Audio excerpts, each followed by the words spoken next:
Ascending assertive spiritualism constitutes Model 2 of the conceptions of happiness. When it comes to this model, it is necessary to assess, above all, its function as a framework from which to interpret certain concepts and ideas of happiness that may arise by various particular means, rather than by the precise ideas that may be derived from it.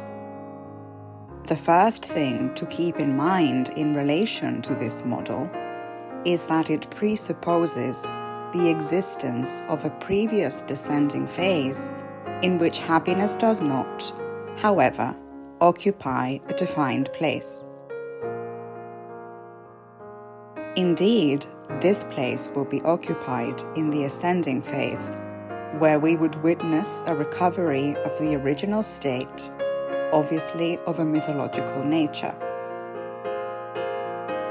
We can refer to several versions of this model, represented mainly on the one hand by Sibelius's conception of happiness and, on the other, by the ideas of Teilhard de Chardin. Sibelius's conception involves a heterodox inversion of Model 1 according to the Thomistic version. It is a version that becomes crystallized in the environment of the Christian heresies of the early 3rd century. Note that Sibelius, a bishop from the Libyan Pentapolis, led the party of the Patripassians in Rome, an anti-Trinitarian heresy close to Arianism, and was later excommunicated by Saint Calixtus.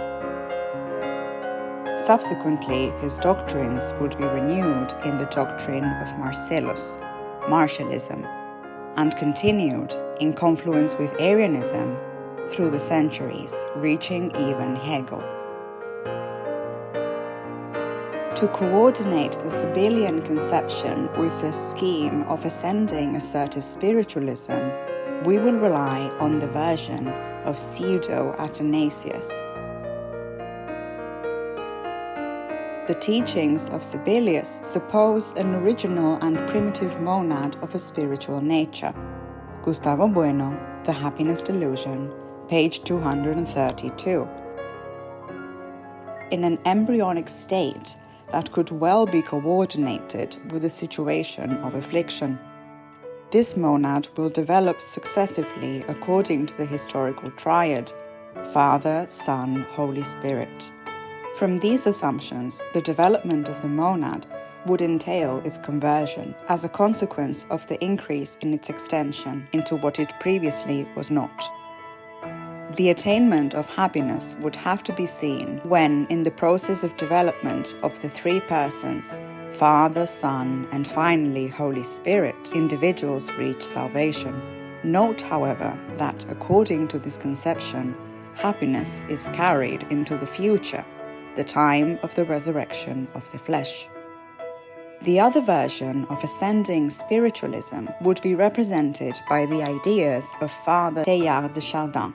The ascending orientation of this version of Model 2 should now be situated in the assumption of a convergent evolution of man and living organisms towards the so-called omega point. This outline, of course, reminds us of the articulation of the Sibelian thesis that we have just presented. For Teilhard de Chardin, his conception would do nothing other than pick up a persistent tendency in philosophical thought. Chardin's omega point refers us, in any case, to the future that would serve as the totalizing engine of centrogenesis, under whose attractiveness and image the elemental cosmic centers would acquire immortality, given their transformation into a U-center. Here, therefore, are the very sources of happiness. In the context of the doctrines of Sibelius, it is important to recall the doctrine of Joachim of Fiore and his influence on the organization of historical time according to the phases of the age of the Father, age of the Son, and age of the Holy Spirit that would become the division of history into ancient, middle, and modern age.